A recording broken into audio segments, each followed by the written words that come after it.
આજે મહાસુદ પાંચમ છે, શુક્રવાર છે, તારીખ 23/1/2026 વર્ષ છે.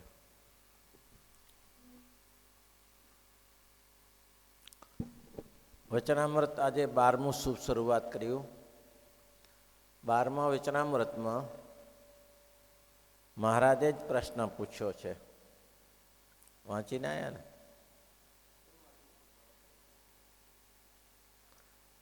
શ્રીજી મહારાજે પ્રશ્ન કર્યો છે. ભગવાનનો નિશ્ચય બે પ્રકારનો છે. એક તો સવિકલ્પ, બીજો નિર્વિકલ્પ. સવિકલ્પ નિશ્ચય એ છે કે અંદર સંશય રહ્યા કરતા હોય. નિર્વિકલ્પ નિશ્ચય એ છે કે કોઈ સંશય પણ ન રહે. હવે મહારાજ કહે છે કોઈ આ પ્રશ્નનો ઉત્તર કરો. એમાં શ્રીજી મહારાજે એક સવિકલ્પ, બીજો નિર્વિકલ્પ, બેમાં ઉત્તમ, મધ્યમ ને કનિષ્ઠ 3 પ્રકારના ભેદ છે. તે બે મળીને 6 ભેદ થયા. તેના લક્ષણ પૃથક પૃથક કરીને કહો. એના લક્ષણ કહો. પછી તેનો ઉત્તર પરમહંસ વતે થયો નહીં. ત્યારે શ્રીજી મહારાજ બોલ્યા છે સવિકલ્પ નિશ્ચયમાં કનિષ્ઠ ભેદ તો એ છે કે ભગવાન માણસ જેવા ચરિત્ર કરે ત્યાં સુધી કંઈ વાંધો ના આવે. આપણી જેમ જમે, આપણી જેમ બેસે, આપણી જેમ ઉઠે, આપણી જેમ વાતો કરે, આપણી જેમ હસે, આપણી જેમ સ્નાન કરે, નિત્ય વિધિ કરે, પૂજા કરે, ત્યાં સુધી વાંધો ના આવે. પણ જો કંઈક તકલીફ થઈ જાય તો સંશય થઈ જાય, ભાઈ મુસીબત થઈ જાય. મહારાજ કંઈક નવું ચરિત્ર કરે તો મુસીબત, સામાન્ય રીતે વાંધો નહીં. આ બાસઠને થઈ ગયું ને તો ભગવાનનો નિશ્ચય કેવો હતો બોલો? સવારે વહેલા ઉઠીને કેટલા વાગે ઉઠતા હશે? 5:30, 4:30, 5 વાગે તો મહારાજને તો દાંતણ લઈને આવી જતા. નિશ્ચયમાં ખામી હવે ગઢાડીથી 10-15 કિલોમીટર થાય. એ ઘોડા ઉપર બેસીને આવવાનું, નિત્ય જાગવાનું ને આ કંઈ શું સામાન્ય કહેવાય? ત્યારે ભાઈ ભગવાનની કૃપા હોય તો થાય, તે સિવાય ના થાય. અને કેવો નિશ્ચય, પણ કેવો નિશ્ચય ટળી ગયો બોલો? મહારાજ હવે અદીબાનો સંકલ્પ પૂરો કરવા માટે પંચાળાની કથા જાણીએ છીએ કે મહારાજે વેન લીધું કે મારા જે ઢોલ વાગે છે મારે ઢોલ વગાડવા છે. એમાં કોઈ મહારાજ કે એમ ઢોલ ના વાગે, કોઈ પત્ની જોઈએ તો કે આટલું મોટું પંચાળા છે મેં શોધી કાઢો કોઈ પણ. અદીબા તૈયાર થઈને લાયા ને મહારાજ આવ્યા ને 109 વેશ પહેરે ને પછી ઉલટીઓ કરીને કથા જાણીતી છે. હવે એમાં જ મહારાજે કીધું આ તો ગંધાય છે, બારે કાઢું અહીંયા કાઢો ને એમાં 13 દિવસ ઉપવાસ કર્યા. પણ એમાં તો બીજો કોઈ પ્રશ્ન નહોતો. પણ અદીબાને એમ થયું કે મહારાજે મને 9 વેશ પહેરાયો, બધું મહારાજ તો ભગવાન છે, એમાં તો કંઈ પ્રશ્ન નથી. પણ જો મારો હાથ પકડ્યો હોત તો હું માનત કે લક્ષ્મીજીનો લક્ષ્મી રૂકમણીજીનો હાથ મહારાજે પકડ્યો, મારો પકડ્યો. બસ આટલી ભાવના.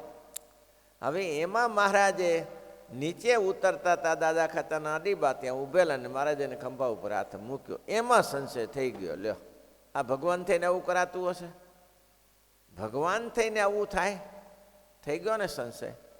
અરે આ ઘરે આ તો મુક્તાન સમયે દયા કરી અને પછી બોલાવ્યા, પણ સંશય થયા વગર રહે નહીં. સહેજ કંઈક થાય તો સંશય થયા વગર ના રહે. પછી પરિપક્વ નિશ્ચય થયો.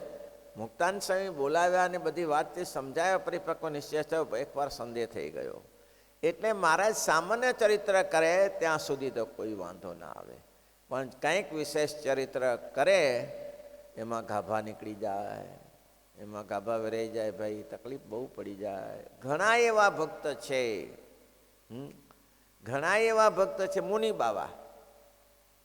મુનિ બાવાને તો નિશ્ચય બહુ કંઈ હતો નહીં, પણ એને ભગવાન જાણીને ત્યાં આવ્યા. બ્રહ્માનંદ સ્વામી બોલાયા અને આવ્યા પણ ખરા. તકલીફ શું થઈ? હવે બ્રહ્માનંદ સ્વામી કહી આવેલા કે આ મુનિ બાવા મોટા બહુ સમર્થ પુરુષ છે, 10,000 એના પારસીઓ બધા શિષ્ય છે, અને તમે જો એને જો આપણે જો આપણામાં આવી જાય તો એ આપણા થઈ જાય, તો આ બધા આપણે શિષ્ય થઈ જાય. મહારાજ તો તરતરના વાના કરનારા છે, એને શું ચપટીમાં બધું ઉડાડી દે એવું કામ છે. મહારાજે બધું કહીને ગયેલા. મહારાજ પહેલાં કહી આવ્યા, પછી મુનિ બાવાને કહ્યું ચાલો મહારાજના દર્શન કરીએ. હવે દર્શન કરવા ગયા તો એ હજમત કરતા હતા. એક બાજુ હાબુ લગાડેલો અને એક બાજુ અડધું હજમત થઈ ગઈ, મુંડનમાં હાજુ લગાવેલો અને મહારાજ ઊભા થઈને જમવા બેઠા. આને શું કરે, આને કઈ ભગવાન કહેવાતો હશે, ગયું સારું અમૂરું જીવથી. બ્રહ્માનંદને કે અહીંયા ક્યાં લાવ્યો તું, આને કઈ ખબર પડે છે, આને કઈ ખબર પડે છે, આવું તો ગાંડો માણસે ના કરે. મહારાજ બ્રહ્માનંદ સ્વામી કે માર્યા હાથો હારા ઉપાધિ કરી નાખી ગયા. મહારાજને ખીજાણ, તમને આવું કરવાની ચો જરૂર હતી, હું કેટલી મહેનતે લાવેલો, હું કેટલી મહેનતે લાવેલો, અને તમે આ બધું બખડજંત્ર કરી નાખ્યું. તો જીવથી ગયો એ માણસ. મહારાજને ખીજાણા ત્યારે મહારાજ કે સ્વામી, મુનિ બાવાની પરીક્ષા નથી લીધી, તમારી પરીક્ષા લીધી કે તમે કેવો નિશ્ચય કરાવ્યો છે એનો. મુક્તાનંદ સ્વામી પેલા માવા ભગતને નિશ્ચય કરાવ્યો, અને પહેલી વાર અમને અહીંયા મેઘપુરમાં લાવ્યા ત્યારે મેઘપુરમાં મૂળજી મરાયો, અમારો અંગત પાર્ષદ મરાયો. ત્યારે માવજી ભગતે આ જોયું બધું ડીંડવાનું, ને મહારાજની પાસે લોકો ચડાઈ કરીને પાછળ પડ્યા ને આ જોયું. એટલે કોઈકે કહ્યું કે મહારાજ બીજું તો ઠીક, પણ આ મુક્તાનંદ સ્વામી માવા ભગતને લાવ્યા છે, એને ભાવ આવી જશે. મહારાજ કે એને મુક્તાનંદ સ્વામી કાચું નહીં રાખ્યું, હા, અને એ માવા ભગતને કાંઈ સંશય થયો નહીં. મહારાજ તો ભગવાને એવો નિશ્ચય, સ્વામી મારે તમારી પરીક્ષા લેવી હતી કે તમે કેવો નિશ્ચય કરાવ્યો છે. માનસમ નીચું જોઈ ગયા, મારું આ તો ગજબ થઈ ગઈ, કે મારામાં જ કચાશ છે. પછી તો સાંજને સમય બોલાવ્યા મહારાજને. હવે એને તો ચપટીની વાત છે ને, એમાં તો ગોતી કથાઓ જાણીતી છે, નિશ્ચય થાય છે નથી થતો. સાંજને સમય બોલાવ્યા તો સાંજને સમય મહારાજ આવ્યા તો મારા તકિયા ઉપર બેઠા હતા, અને પાછળનો તકિયો હોય ને એને લીધો, હાથમાં આંગળી ઉપર ચડાવ્યો ને ગોળ ગોળ જેમ સુદર્શન ચક્ર ફેરવ્યો એમ ફેરવીને નાખ્યો તો ચાકડા ઉપર સ્થિર થઈ ગયો.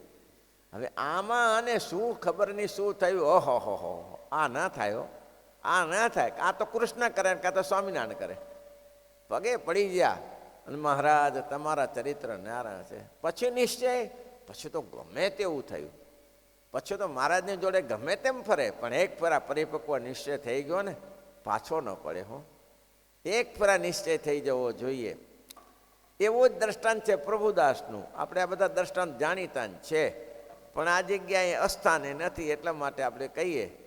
હવે મહારાજ એને પ્રભુદાસ વડોદરામાં કહ્યું કે તમારો દીકરો અત્યારે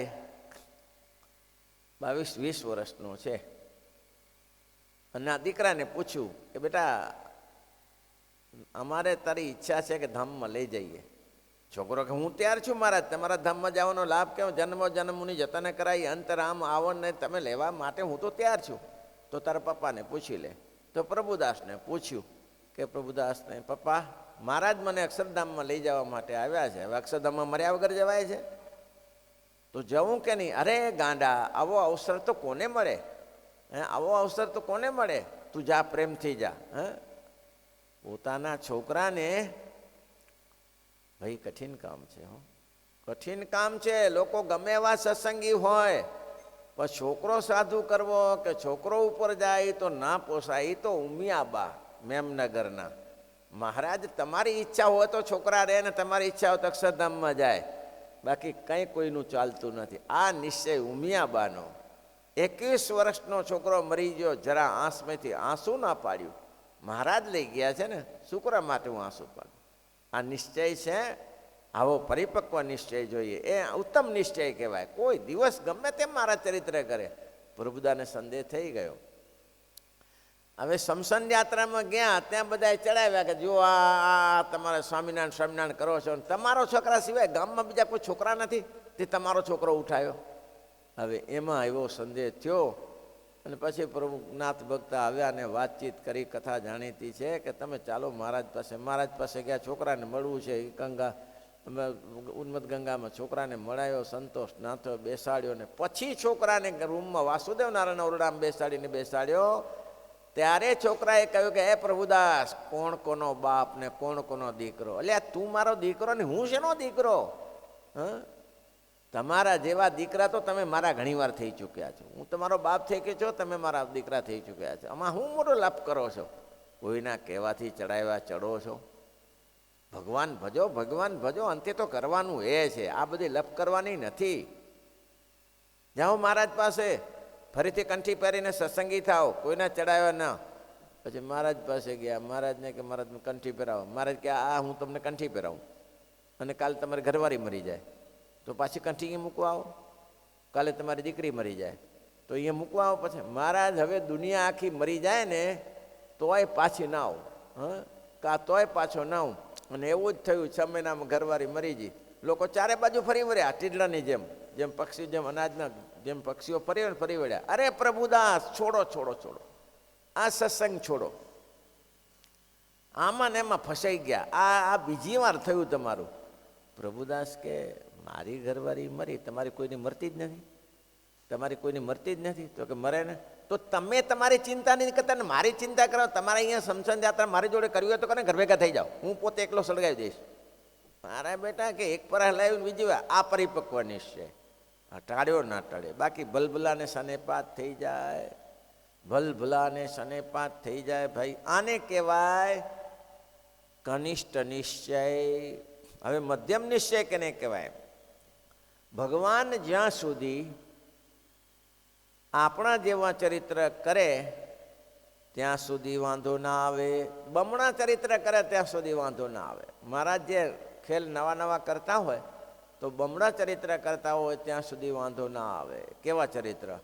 કોથરા પહેરાવે સાધુને, પણ કોઈ સંશય થયો? કોથરા પહેરાવે, કોઈ સંશય થયો? કંઈ નહીં. અરે જે મહારાજની ઈચ્છા હોય એમ થાય. અરે એટલું નહીં, ત્યાં જુનાગઢમાં વારી ઘોડા ઉપર બેસાડ્યા બ્રહ્માનંદ સ્વામીને. મહારાજ કે બેસો બેસો. શું વારી ઘોડો? 4 જણા પકડીને લાયા છે, ભાલા પકડાઈ ફડકાવીને. નિશ્ચય માટે ઘણા બધા દ્રષ્ટાંતો છે, કોઈ સંદેહ નહીં. મહારાજ જેમ રાજી રહે તે. મરવું હોય તો મહારાજની ઈચ્છા, જીવવું હોય તો મહારાજની ઈચ્છા. ચડી બેઠા અને લાજ એના હાથમાં છે. હો કશું ઘોડો જો હરમ આખી જિંદગી થઈ ગયો. એને કહેવાય મધ્યમ નિશ્ચય. કનિષ્ઠ ઉત્તમ નિશ્ચય કોને કહેવાય? પાછા ના પડે. બોલો મધ્યમ પછી ઉત્તમ નિશ્ચય કેને કહેવાય? દાદા ખાચર. પાછા પડ્યા, દુનિયા તોડી નાખી ભાઈ. ઓહો હો હો. લોકો કે દાદા જરા વિચાર વિચાર. અભય રાજાને સંશય થઈ ગયો. અભય રાજાને સંશય થઈ ગયો. કેમ? લોકોએ કહ્યું ને જુવાન દીકરીઓ અને જુવાન સ્વામિનારાયણ આ તમારા ઘરે રહે, સમાજમાં આબરૂ છે કે નહીં? અને આપણે દરબારો અને આ જુવાન દીકરીઓની સાથે સ્વામિનારાયણ રહે છે, તમને જરા શરમ નથી આવતી? અને અભય રાજા તૈયાર થઈ ગયા. વાત સાચી છે આ. હવે એને લાલજીનો પરચો દેખાડ્યો તો દીકરીઓએ. લાલજીને દૂધ પીતી દીકરીઓએ પ્રાર્થના કરી કે મહારાજ અમારો બાપો જરા ગરમ થયો છે, એને પરચો બતાવો. એટલે મહારાજે દૂધનો કટોરો પીધો. લાલજીએ લાલજીએ દૂધનો કટોરો પીધો મૂર્તિએ, અને એ કટોરો એના બાપ ઉપર ઠોક્યો, પગ ઉપર. એને આ પરચો જોયો હતો, પણ સમાજ ધોઈ નાખે ભાઈ. સમાજને સામે ટકી રહેવું ને, ઓહો હો હો હો, એમાં તો ખબરદાર રહેવું પડે, ખબરદાર રહેવું પડે. હા, તમારો છોકરો સાધુ થવા ગયો? અરે ગજબ કહેવાય. સાધુ તો કોણ થાય? જેને ખાવા ન મળતું હોય, જેને પરણા કન્યા ન મળતી હોય. આ બધા એવી રીતે આવ્યા છે? અલા મૂકીને આવ્યા બધા. પરણેલી બાય છોકરીઓ સ્ત્રીઓને મૂકીને આવ્યા છે. અહીં કંઈ શું રેંજી પેંજી આવે છે? અહીં રેંજી પેંજી ભેગા થાય છે. અને એને એક પરા ઘરવાળી મરી ગયો એને સાધુ થવાનું કહો તો બીજી શોધશે. ઘરવાળી મરી ગયો હતો એને કે બીજી હવે સાધુ થઈ જાય ને, તને શું રાખ્યું છે? ઘરવાળી મરી જાય બીજી પરણશું. અરે કેવા એવા છે કે 5-5, 6-6 વાર ઘોડે ચડ્યા છે. પેલાને પૂછ્યું ને કે તમે આ 7 વાર ઘોડે ચડ્યા તો તમને એનો અનુભવ શું 7 વારનો? તો કે એ બીજો અનુભવ કાંઈ ઘોડે ચડતા આવડી ગયું. કે ઘોડાની સવારી આવડી જાય એમાં શીખી ગયા. બોલો હવે આવું છે બધું. આ છૂટે નહીં, કંઈ એટલું સહેલું નથી. એટલે તે માતાઓને ધન્યવાદ આપીએ કે જે કોઈનું સાંભળ્યા સિવાય, જે પોતે નક્કી કરી બેઠી છે કે મારે આમ જ કરવું છે, મારું કલ્યાણ કરવું છે, એનું કામ છે. નિશ્ચય દગાવી નાખે લોકો ચારે બાજુથી. લોકો ફરી વળે. જેમ માંસનો લોચો પડ્યો હોય અને ગીધડાઓ ફરી વળે ને ચારે બાજુ, માંસના લોચા ઉપર ગીધડા ચારે બાજુ ફરી વળે. હવે એમ ગીધડા ફરી વળે એમ ચારે બાજુ લોકો ફરી વળે. બહુ ખોટું થયું, બહુ ખોટું થયું. તે તમે શું સાચું કર્યું છે? હા, એક બનેલી કથા છે કાઠિયાવાડની. બે છોકરા હતા.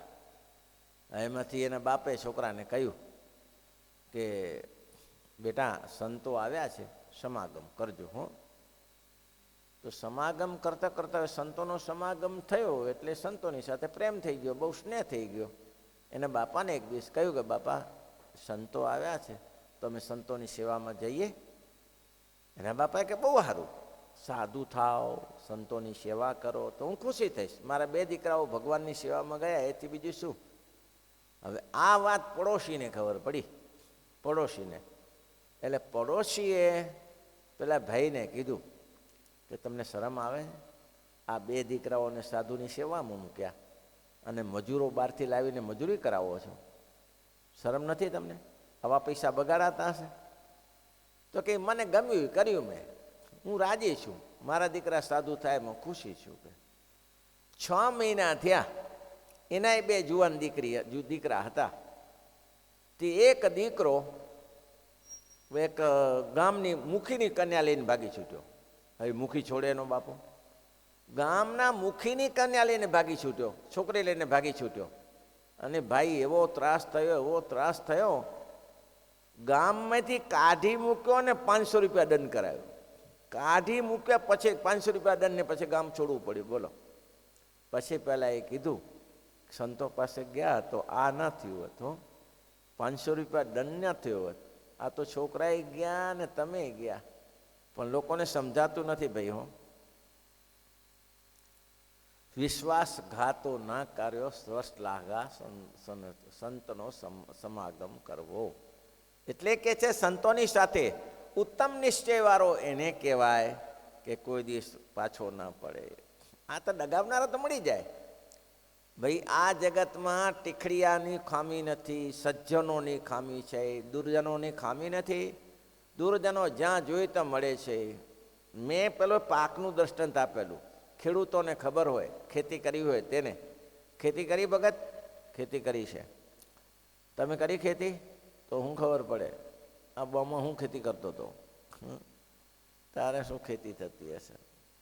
ખેતી કરી હોય ને ખબર પડે. આપણે મગ વાવીએ, મઠ વાવીએ, આપણે બાજરી વાવીએ, આપણે ઘઉં વાવીએ. આ તો બધું વાવીએ ને, કાયદેસર વાવીએ છીએ ને. આપણે હળથી જ્યારે વાવણીથી પહેરીએ છીએ અથવા તો છાંટીને નાખીએ છીએ. પછી જ્યારે ઉગે ત્યારે એ ઉગે કે એની સાથે બીજું ઉગે? હા, તો બીજું ઉગે અને તમે નાખ્યું હતું બીજું જે ઘાસ ઉગે. હવે તમે અનાજ નાખ્યું એ વધારે હોય કે બીજું નાખ્યું બીજું વધારે ઉગે? હે,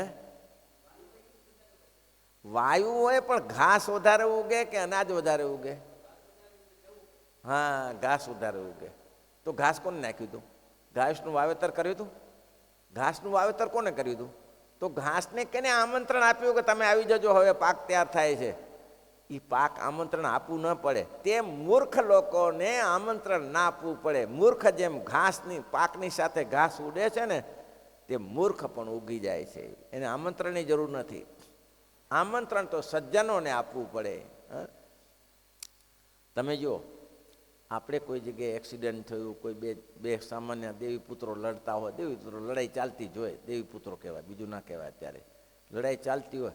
હવે એની લડાઈમાં 500 જણા ભેગા થઈ જાય લેવા દેવા વગર. હવે આપણે કથા કરતા હોય તો 25 જણા નહીં થતા. બોલો કેવું બાબત છે. બોલો. હવે અહીંયા આવવામાં પગ તૂટે છે અને ત્યાં દોડી દોડીને પૂછી જાય. હવે એક્સિડન્ટ થયું હોય, ખોટા પેલાને હેરાન કરે, પેલો કંઈ મદદ કરતો હોય તો જેને ટપકે પાછા. હવે આનું ધ્યાન રાખવું કે પેલા એક્સિડન્ટ વાળું ત્યાં દોડીને જાય.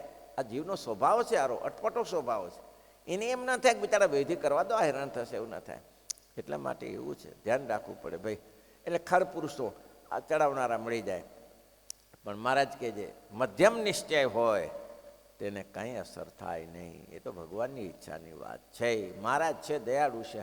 પછી ઉત્તમ નિશ્ચયની વાત કરી. દાદા ખાતરને કોઈ સંદેહ થયો? ઉત્તમ નિશ્ચયવાળા દાદા ખેતર જીવા ખાચર જીવ્યા ત્યાં સુધી ઉપાધિ કરી. જીવા ખાચર જીવ્યા ત્યાં સુધી ઉપાધિ કરી, લેવા દેવા વગરની. ખડા બંધ. હવે અહીંયા કાને 500 સાધુઓ રહેતા હોય, વારઘડી 25-50 સાધુ આવી જતા હોય, દાદા ખાચરના બાજરીના ખડા તૈયાર થઈ ગયો હોય. હવે રોટલા આમ તે દિવસે ક્યાં લાડુ દાળ ભાત હતા મહારાજના વખતમાં? એ તો કોઈ આવે ત્યારે રસોઈ આપે, બાકી તો રોટલાને શાક મળે કે ન મળે, રોટલાને દાળને કઢી મળતી હતી જમવા માટે. હવે બાજરીનું મુખ્યપણું. હવે બાજરી લેવી, બરખડા તૈયાર થઈ ગયો અને ભાવનગરના રાજાને ને જીવા ખાચરને વેત એકબીજાનો મેળ મિત્રતા, એટલે ત્યાં જઈને ચડાઈ આવે.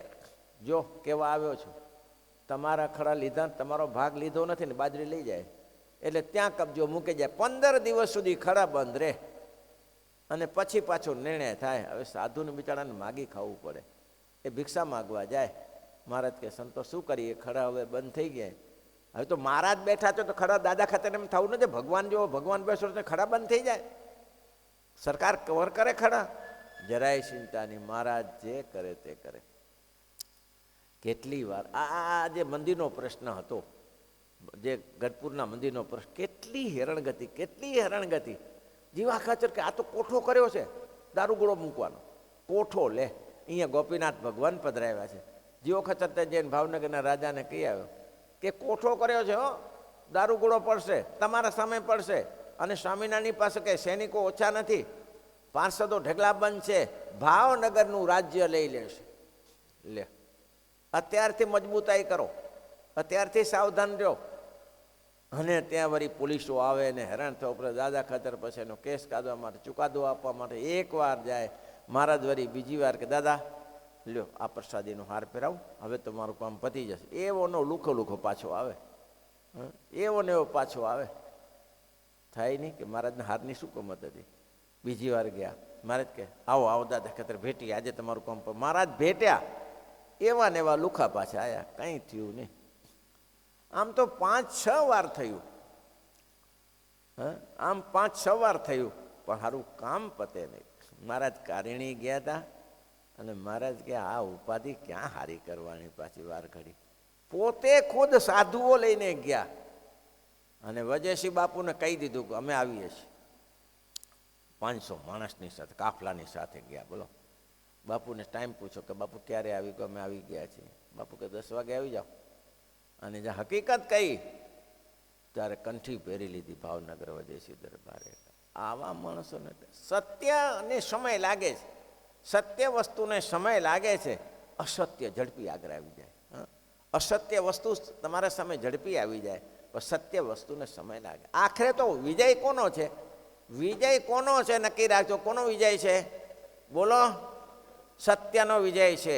ક્યારે ટ્રસ્ટના મસ્ત ન થવું, આ જગતની ઉપાધિથી ટ્રસ્ટના મસ્ત નહીં થવાનું. બસ સત્યનો વિજય છે, આજે નહીં તો કાલે મારો વિજય છે. હું ખોટું નથી કરતો, તમે ખોટું ના કરતા. ભગવાનના ભક્તની સેવા કરજો, દરિદ્ર નારાયણની સેવા કરો, ગરીબોની સેવા કરો. મહારાજ તમારી સાથે છે આજની ને કાલે. આને કહેવાય દાદા ખાચરનો ઉત્તમ નિશ્ચય. પાછું પગ ન ભર્યું. અને એટલે સુધી જ દાદા ખાચર એમ જ કે મહારાજ જે કરે હારા માટે જ કરે છે. મહારાજ જે કરે છે એ હારા માટે કરે છે. મહારાજ કંઈ ખોટું કરતા ને હારા માટે જ કર્યું. શું થયું? શું? દાદા ખાચરની સાથે ગયા અને ભાવનગર રાજી થઈ ગયા અને મહારાજને કહ્યું કે અમારા દાદા ખાચર એના દરબારમાં અમે રહીએ છીએ. ઓહો, અને દાદા ખાચરને જોઈને ભાવનગર રહેશ કે મારા દરબારોમાં, મારા શાસનમાં અવાયબી રાજાઓ હોય છે. મિત્રતા થઈ ગઈ. જોગીદાસ ખુમણની, જોગીદાસ માથા ભારે અને એને આને શત્રુ બે. જોગીદાસ ખુમણ, વજયસિંહ બાપુ બે સામે સામે અને એકબીજા મારવા દોડતા હોય. જોગીરાજ ખુમણ લાજ જોઈને બે ઉડાડી દઉં, હારાને ઉડાડી દઉં. ત્યારે શ્રીજી મહારાજે કીધું કે દાદા ખાચર, જોગીદા મારો મિત્ર છે, ખાસ મારો માણસ છે અને હું એને કહી દઉં છું, તમે એનું સમાધાન કરાવી આપો. વજયસિંહ દરબારનું સમાધાન દાદા ખાચરે કર્યું. કેવું મહારાજ વેત બેસાડ્યો. એટલે મહારાજ કે છે જે મહારાજ કરતા હશે એ હારા માટે જ કરતા હશે. વિચાર તો કરો જરા, જુઓ તો ખરા ક્યાંથી ક્યાં કડીઓ લડાવે છે. ભગવાન જે કરે તમારા માટે જ કરે છે, પણ તમે બહુ ઉતાવળા થઈ જાઓ છો. તમને એટલે ખબર નહીં, તમે ઉતાવળ કરો છો, આનું આમ થઈ જાય તેમ થઈ જાય. એટલે ભગવાનની કૃપા હોય તો થાય. અને ઉત્તમ નિશ્ચય મારો જાડિયામાં જે મહારાજે ગાળો બોલી શ્રીજી મહારાજે અને જતનબા અને હીરાભાઈએ આનું જે સહન કર્યું એ તો ધન્યવાદ છે મૂળજી બ્રહ્મચારીને. ને ઉત્તમ નિશ્ચયવાળા કહેવાય. શ્રીપતિમ શ્રીધરામ સર્વદેવ